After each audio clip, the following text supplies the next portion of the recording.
আসসালামু আলাইকুম, সবাই কেমন আছেন? একটা ভিডিও নিয়ে হাজির হলাম। আশা করি ভিডিওটা প্লে করে সবাই দেখবেন।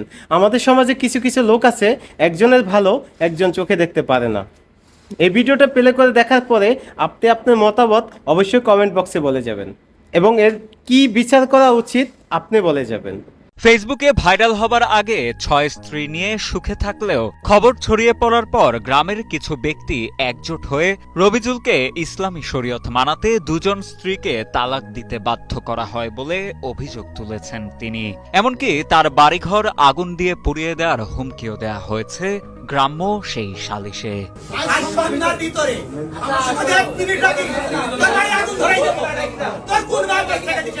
রবিজুলের স্ত্রীরাও অভিযোগ করেন গ্রাম্য মাতব্বরদের বিরুদ্ধে। দেশে আইন আদালত থাকতে মাতব্বররা এভাবে তাদের হেনস্থা করতে পারেন কিনা সেই প্রশ্ন রবিজুলের পঞ্চম ও ষষ্ঠ স্ত্রীর। আমরা ভালোভাবে সুন্দরভাবে সংসার করে যাচ্ছে, আমাদের ভিতর কোনো গ্যামজাম নাই, হিংসা নাই, তো তখন বাধা দিল না, এখন কেন বাধা দিচ্ছে আমাদের? আমি তখন এই কথাটা বললাম, তখনই আমাকে শপথ চেয়ারম্যান বলছে যে তুমি চুপ মারো মেয়ে, তুমি বেশি কথা বললে পারে তোমাকে জুতা পিটা করা হবে। তুমি কি দেখছিলে না তার আরো 4টা বউ আছে? তো আমাদের যদি সমস্যা না হয় তাহলে আপনাদের কি সমস্যা? আর যখন আপনাদের সমস্যা হবে তখন সমস্যা করলেন না। এই কথা বলার পরে তখন আরেকজনা বলছে চুপ মারো, তোমাকে জুতার বাড়ি দেওয়া হবে, মারবো, জুতো পিটা করবো, ঘোল ঢালবো, নাকে খড় দিয়ে যেতে হবে, এসব কথা বলছে। সালিশে পাটিকাবাড়ি গ্রামের ২২ জন ব্যক্তি ছাড়াও ক্ষমতাসীন দলের নেতারাও উপস্থিত ছিলেন। সালিশে হাজির করা হয় রবিজুল ও তার পঞ্চম ও ষষ্ঠ স্ত্রীকে। তাদেরকে সবার সামনে বসিয়ে নানাভাবে অপমান অপদস্থ ও গালিগালাজ করা হয়।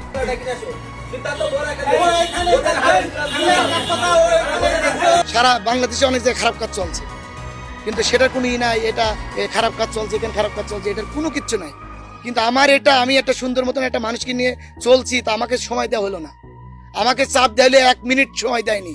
আপনারা নেটে দেখবেন কিভাবে আমার বাড়ি পর্যন্ত আগুন ধরাই দিচ্ছে। রবিজুল জানান, আওয়ামী লীগ নেতা সফর উদ্দিন, যুবলীগ নেতা সাখাওয়াত হোসেন লিটন সহ আরো কয়েকজন মিলে সালিশ ডাকেন। ৮ জুন শনিবার সকালে পাটিকাবাড়ি বাজারের ওপর ভ্যান স্ট্যান্ড চত্বরে একটি মুদি দোকানের সামনে এই সালিশ বসানো হয়।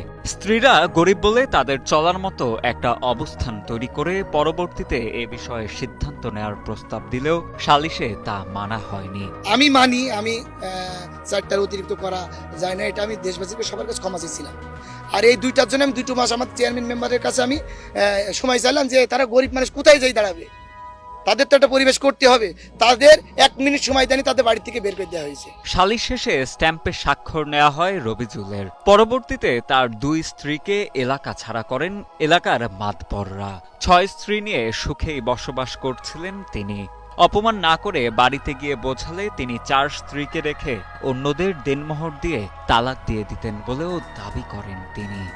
সালিশ নিয়ে এলাকাবাসীর মধ্যে আছে মিশ্র প্রতিক্রিয়া। তবে গ্রামের মাতব্বররা সালিশের নামে হেয় অপদস্থ হেনস্থা ও হুমকি দিতে পারে কিনা তা নিয়ে উঠেছে প্রশ্ন।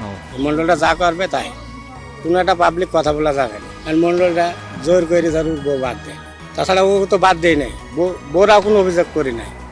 এখন গ্রাম সমাজে গ্রামের থেকে বাদ দিয়ে যায় মন্ডল। এদিকে মাতব্বর ও ইউনিয়ন আওয়ামী লীগের সাধারণ সম্পাদক সফর উদ্দিন বলেন, রবিজুলকে শায়েস্তা করতে খানিকটা বকাবকি করেছেন তিনি দাবি করেন রবিজুল জেনায় লিপ্ত এবং তার পাপের ভাগী হচ্ছে এলাকার সব মানুষ। তাই সালিশ করে 2 স্ত্রী ছাড়িয়ে দিতে বলা হয়েছে।